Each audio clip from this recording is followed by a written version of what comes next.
ठहर जाओ, थम जाओ। नाना प्रकार के ध्यान करने के बाद भी मन शांत नहीं हुआ ना? ध्यान की गहराइयों को छुआ? ध्यान से कुछ आनंद पैदा हुआ? नहीं। और जब ध्यान करके भी आनंद पैदा नहीं होता तो हम सोच लेते हैं कि ध्यान तो मिथ्या है, ध्यान में कुछ नहीं है, ध्यान से कुछ हासिल नहीं होता। लेकिन इतने महापुरुषों ने ध्यान की व्याख्या की है, ध्यान के बारे में लोगों को ज्ञान दिया है और बताया है कि जीवन के सत्य को जान पाने का एकमात्र रास्ता ध्यान है। तो कहीं ना कहीं ध्यान में सच्चाई तो बसती है। वो बात अलग है कि हम उसे पहचान नहीं पाते या ध्यान की गहराइयों में जा नहीं पाते, लेकिन उसका कारण हम स्वयं होते हैं। हमारी आदतें हमारे विचार का रूप लेकर ध्यान की गहराइयों में जाने से हमें रोक देती है। अगर आप गहरे ध्यान का अनुभव करना चाहते हैं तो जो आदतें मैं आज आपको बताने वाला हूँ, अगर वो आप छोड़ देते हैं, आप त्याग देते हैं, तो आप ध्यान में आसानी से उतर पाएंगे। और अगर एक बार आप ध्यान में उतर गए तो बस फिर आनंद ही आनंद, मन में शांति ही शांति। आखिर वो कौन सी आदतें हैं जो ध्यान में रुकावट पैदा करती है? चलिए इस कहानी के माध्यम से समझते हैं। इससे पहले कि आप इस कहानी में खो जाएं, इस चैनल को सब्सक्राइब जरूर कर लें। तो चलिए कहानी शुरू करते हैं। बात उस समय की है जब भगवान बुद्ध नगर नगर घूमकर ध्यान का प्रचार प्रसार कर रहे थे। इसी काम के लिए उन्होंने बहुत से बौद्ध भिक्षुओं को भिक्षा देकर और ज्ञान देकर अलग अलग दिशाओं में भेज दिया था, जो बुद्ध की तरह ही अलग अलग नगरों में उनकी सीख, उनके ज्ञान का प्रचार प्रसार कर रहे थे। ऐसे ही एक बौद्ध भिक्षु उत्तर भारत के एक गांव में आया हुआ था। वहां पर रहकर वो गांव वालों को ध्यान की शिक्षा दीक्षा दिया करता था और वहीं से भिक्षा मांग कर खाया करता था। वो नित्य सुबह और शाम गांव के लोगों को बुलाकर ज्ञान के ऊपर उपदेश और ध्यान की प्रक्रियाएं कराता था। ऐसे ही एक दिन चंद्र नाम का युवक अपने बहुत सारे मित्रों के साथ वहां पर ध्यान करने के लिए आता है। लेकिन 10 दिन तक ध्यान लगाने के बाद भी उसके अंदर कोई आनंद पैदा नहीं हुआ। इससे उसका मन ध्यान से हटने लगा। लेकिन चंद्र बहुत ही दृढ़ संकल्पी आदमी था। वो कैसे भी करके ध्यान की अवस्था को प्राप्त करना चाहता था। इसीलिए एक दिन संध्या समय उसने उस बौद्ध भिक्षु से एक सवाल पूछा।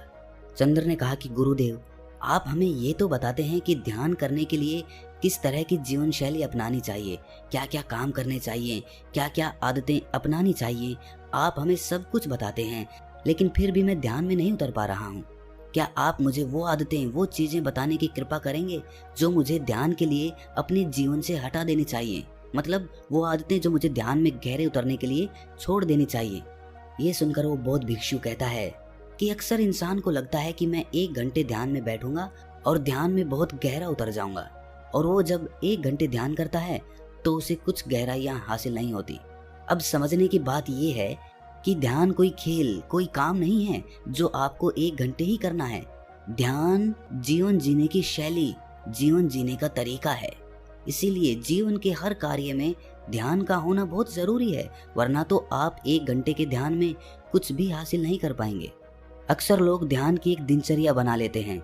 वो सुबह और शाम रोज ध्यान करते हैं, लेकिन वो ध्यान तभी कारगर होगा जब आप दिन में काम करते वक्त, उठते बैठते, खाते पीते वक्त भी ध्यान के बारे में समझते रहते हैं। और उसी जीवन शैली के कारण आपका वो 1 घंटे का ध्यान गहरा बनेगा। इसके बाद उस बौद्ध भिक्षु ने कहा कि अगर तुम कुछ आदतें, कुछ निरर्थक बातें अपने जीवन से हटा दो तो भी तुम्हें ध्यान की गहराइयों में उतरने में आसानी होगी। लेकिन वो आदतें हैं क्या? और अगर ऐसी आदतें हैं जो हमें छोड़ देनी चाहिए तो उसके पीछे वैज्ञानिक दृष्टिकोण क्या है? इस बात का जवाब देते हुए बौद्ध भिक्षु ने कहा कि सबसे पहले याद रखो कि हमारी इंद्रियां ही ज्ञान की ग्रहणशील होती हैं। हम कोई भी अच्छा या बुरा ज्ञान अपनी इंद्रियों के माध्यम से ग्रहण करते हैं। इंद्रियां मतलब आंख, नाक, कान, जीभ और त्वचा। आंखों से हम देखते हैं, कानों से हम सुनते हैं, और इसी तरह से और सारी इंद्रियों के द्वारा हम ज्ञान ग्रहण करते हैं। तो ये बात यहाँ पर समझने की होती है कि हमारी इंद्रियां क्या ग्रहण कर रही हैं। हमें सचेत होना पड़ेगा, हमें सतर्क होना पड़ेगा कि हमारी आंखें क्या देख रही हैं, हमारे कान क्या सुन रहे हैं। और जो हम देखते और सुनते हैं, ज्यादातर वही विचार हमारे ध्यान में घूमकर वापस लौट आते हैं, जिससे हम ध्यान में नहीं उतर पाते। अगर हम अपनी 5 इंद्रियों के प्रति सचेत हो जाते हैं, जैसे कि हम अपनी आंखों से क्या देख रहे हैं, हम अपने कानों से क्या सुन रहे हैं, हम अपनी जीभ से कैसा स्वाद ले रहे हैं, हमारी त्वचा पे किसी का स्पर्श हमें कैसा अनुभव देता है, और हम अपने नाक से कैसी सुगंध ले रहे हैं। अगर हम इन सब इंद्रियों के प्रति सचेत हो जाते हैं तो हम निरर्थक ज्ञान को अपनी इंद्रियों के दूर से ही बाहर भेज सकते हैं। लेकिन वो तभी संभव होगा जब हम सचेत रहेंगे। जैसे कि हमें किसी ने गाली दी, हमें पता है कि हमारे कानों ने गाली सुनी, लेकिन हमने वो ली ही नहीं, हमने वो अपने अंदर जाने ही नहीं दी। और वही कान जब ज्ञान का उपदेश सुनते हैं तो वो पूरा ध्यान लगा देते हैं, पूरे सचेत होकर पूरे होश में वो पूरा ज्ञान ग्रहण कर लेते हैं। इसी तरह से और सब इंद्रियां हमें अलग अलग अनुभूति देती हैं। जैसे कि किसी वेश्या का स्पर्श और एक माता का स्पर्श, दोनों के स्पर्श में बहुत अंतर होगा, लेकिन अगर हम सचेत होंगे तो दोनों के स्पर्श को हम अलग अलग तरीके से अनुभव कर पाएंगे और ये देख पाएंगे कि किस स्पर्श के कारण हमारा मन अशांत होता है। और दूसरी आदत जो एक नवयुवक या कहें कि जो आदमी नया नया ध्यान करने लगा है उसकी प्रक्रिया में बाधा बनती है, वो है संयम। हर इंसान, हर आदमी सब कुछ बहुत जल्दी पाना चाहता है और ये ध्यान के संबंध में भी सच हो जाता है। जब आदमी ध्यान करता है तो सोचता तो वो है कि मैं 1 घंटे तक ध्यान करूंगा, लेकिन वो 5 मिनट के अंदर ही ज्ञान की गहराइयों में जाना चाहता है। लेकिन ध्यान तो ठहराव है, ध्यान तो रुक जाना है, ध्यान तो ठहर जाना है, थम जाना है। जरा सोचिए, क्या जल्दबाजी करके हम ठहर सकते हैं? क्या ये दोनों चीजें एक साथ हो सकती हैं? जल्दबाजी, थम जाना? नहीं हो सकता, कभी नहीं हो सकता। अगर आप जल्दबाजी करेंगे तो आप कभी ठहर नहीं सकते, और अगर आप ठहर जाते हैं तो आप कभी जल्दबाजी नहीं कर पाएंगे। इसीलिए ध्यान में गहरे उतरने के भाव को, ध्यान से कुछ हासिल करने के विचार को, उस सोच को त्याग दो, उसको छोड़ दो, क्योंकि वही विचार, वही अनुभूति तुम्हें ध्यान की गहराइयों में ले जाने से रोक देगी। कुछ हासिल करने की सोच लेकर यहाँ पर कुछ हासिल नहीं होता। खाली हाथ लौट जाओगे और बाद में पछताओगे कि मैंने तो मेहनत की और ध्यान से कुछ हासिल नहीं हुआ। लेकिन ऐसा था नहीं, क्योंकि तुम कुछ पाने के मकसद से गए थे, इसीलिए तुम्हें कुछ नहीं मिला।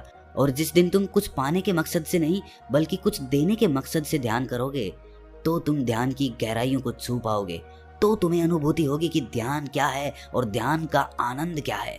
इसीलिए संयम रखो, सब्र रखो। सब्र के फल हमेशा मीठे होते हैं, ये हमने सुना तो है लेकिन कभी अमल नहीं किया।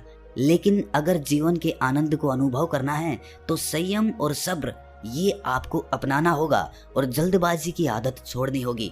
कोई भी काम करें, कुछ भी करें, आराम से, शांत भाव से। कुछ जल्दबाजी करने की जरूरत नहीं है, क्योंकि आपके जल्दबाजी करने से या संयम रखने से उस काम पे कोई फर्क नहीं पड़ेगा। वो काम तो फिर भी पूरा होगा, हो सकता है उसमें वक्त थोड़ा ज्यादा लग जाए, लेकिन वो वक्त ही आपके लिए ध्यान का रूप बन जाएगा।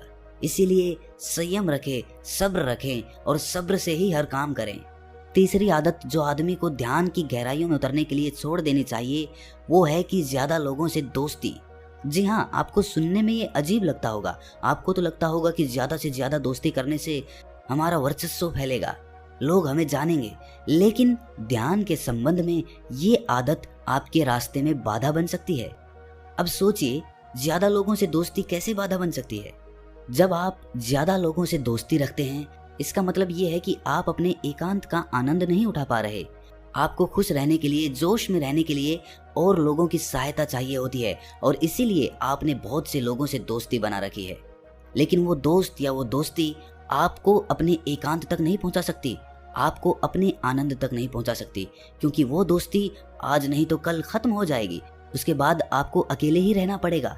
तो क्यों ना आज से ही मैं अपने अकेलेपन को स्वीकार कर लूं और अपने एकांत की तरफ यात्रा शुरू करूं। और इस संबंध में एक और समस्या पैदा होती है, तो हमें ज्यादा समय उनके साथ बिताना पड़ता है। उनको खुश करने के लिए तरह तरह का अभिनय करना पड़ता है। और यही बात लागू होती है ज्यादा प्रेम संबंधों में।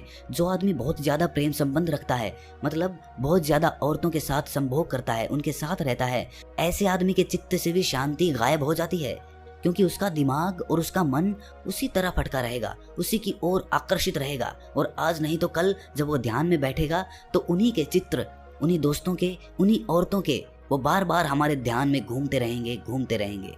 इसीलिए कम लोगों से दोस्ती रखो, ऐसे लोगों से दोस्ती रखो जो ध्यान की तरफ अपनी यात्रा तय कर रहे हों, ताकि आप उनके साथ बैठें तो आपकी चर्चाएं व्यर्थ ना हो, किसी की चुगली ना हो, किसी के बारे में बुरा ना कहें, सिर्फ हम ध्यान के बारे में ही चर्चा करें, ताकि वो दोस्ती एक सत्संग बन जाए और उसमें हम ज्ञान की गहराइयों को छू पाएं, सत्य को समझ पाएं, और जिससे हम ध्यान के बारे में भी समझ सकें। किसी दूसरे से उम्मीद या आकांक्षा आपको हमेशा दुख देगी। हो सकता है एक दो बार के लिए आपको सुख मिले, आपको कोई फायदा मिले, लेकिन बाद में वो चीज आपको दुख ही देगी, क्योंकि जब आदमी आपकी उम्मीदों पर खरा नहीं उतरता तो आपके दिल पर आघात पहुंचता है। इसीलिए अगर उम्मीद रखनी है तो खुद से रखो, अपने परिवार वालों से भी कोई उम्मीद मत रखो, अपने बेटे से, अपने पिता से कोई उम्मीद मत रखो। बिना उम्मीद के उनसे प्रेम करो, बिना आकांक्षा के उनके साथ रहो। उसके बाद खुद से उम्मीद करो, खुद से आकांक्षा करो कि मैं ये कर सकता हूँ या नहीं कर सकता हूँ। अगर आप खुद से उम्मीद करेंगे तो ही आप अपने आनंद की तरफ यात्रा कर सकते हैं। अच्छा, मैं आपसे एक सवाल पूछता हूँ, क्या दूसरों को खुश करने से आपको खुशी मिलती है? शायद आप इसके जवाब में हाँ बोलेंगे। ऊपर से देखने पर तो ऐसा ही लगता है कि हाँ भाई, हम किसी को खुश करते हैं, हमारी वजह से कोई खुश होता है तो हमें भी आनंद मिलता है। लेकिन अगर हम इसका दूसरा पहलू देखें, जब आप किसी को खुश करते हैं तो आप दूसरों के अधीन हो जाते हैं। कहने का अर्थ ये है कि किसी आदमी को खुश करने के लिए आपको ये जानना होगा कि उस आदमी को खुशी किस चीज से मिलती है, और जब आप ये जान लेते हैं तो आप वही करने की कोशिश करते हैं जो चीज उस आदमी को खुशी देती है। लेकिन बहुत बार ऐसा होता है कि जो चीज उस आदमी को खुशी दे रही है उसको करने से मुझे खुशी नहीं मिलती, लेकिन उसे खुश करने के लिए मुझे ये काम करना पड़ता है। इसीलिए मुझे अपने जीवन के आदर्शों को ताव पर रखना पड़ता है और कई बार उन आदर्शों का उल्लंघन भी हो जाता है। किसी को खुश करिए, खुश करना अच्छी बात होती है, लेकिन अपने आदर्शों और अपने मूल्यों को ताव पर रखकर नहीं। जैसे कि किसी मित्र ने हमें कोई भोज का निमंत्रण भेजा है, हम वहां पर जाते हैं, लेकिन साथ में वो हमें मदिरा और धूम्रपान भी करने के लिए कहता है, लेकिन हम करना नहीं चाहते, लेकिन उसको खुश करने के लिए हम वो काम भी कर लेते हैं, जिसके बाद हमारा मन अशांत होता है, शांति खो जाती है। अगर आपका मन मदिरापान करने का नहीं कर रहा है तो कोई मतलब नहीं बनता कि आप दूसरे को खुश करने के लिए वही काम करें जिससे वो खुश होगा। भाई, मैं मदिरापान करूंगा, उससे आपको खुशी मिलेगी, इस बात का क्या संबंध है? इसीलिए अज्ञानता के अंधेरे से बाहर आएं, समझें, देखें, विवेक का इस्तेमाल करें, बुद्धि का इस्तेमाल करें, आपको सब कुछ खुद ही स्पष्ट नजर आने लगेगा। मेरा काम आपको शिक्षा देना नहीं है, कोई प्रवचन देना नहीं है, बल्कि आपका विवेक जगाना है। और जिस दिन आपका विवेक जाग गया, आपको किसी को सुनने की जरूरत नहीं पड़ेगी, आप खुद के गुरु स्वयं होंगे और उसके बाद आपको कोई धोखा, कोई फरेब नहीं दे पाएगा। और अगर अज्ञानता से बाहर आना है तो एक छोटी सी प्रक्रिया हमेशा करते रहिए। अपनी श्वास के प्रति, अपनी सांसों के प्रति सचेत रहिए। अगर सांस छोटी जा रही है तो हम जान रहे हैं कि सांस छोटी है, और अगर सांस लंबी जा रही है तो हम जान रहे हैं कि सांस लंबी है। और वो सांस नाक के कौन से कोने से टकराकर बाहर आ रही है, इसके बारे में भी हमें सचेत होना होगा। इस क्रिया को कुछ भी काम करते वक्त अपने दिमाग में रखिए। इसके बाद आप ज्ञान को धीरे धीरे हासिल करने लगेंगे। आपका अज्ञानता का अंधकार विलीन होता चला जाएगा। उसके बाद आप ध्यान की गहराइयों में जा पाएंगे। तो दोस्तों, कैसी लगी ये कहानी आपको कमेंट सेक्शन में जरूर बताएं, और अच्छी लगी तो इस चैनल को सब्सक्राइब जरूर कर लें। तो चलिए मिलते हैं अगली कहानी में, तब तक के लिए अपना ख्याल रखें।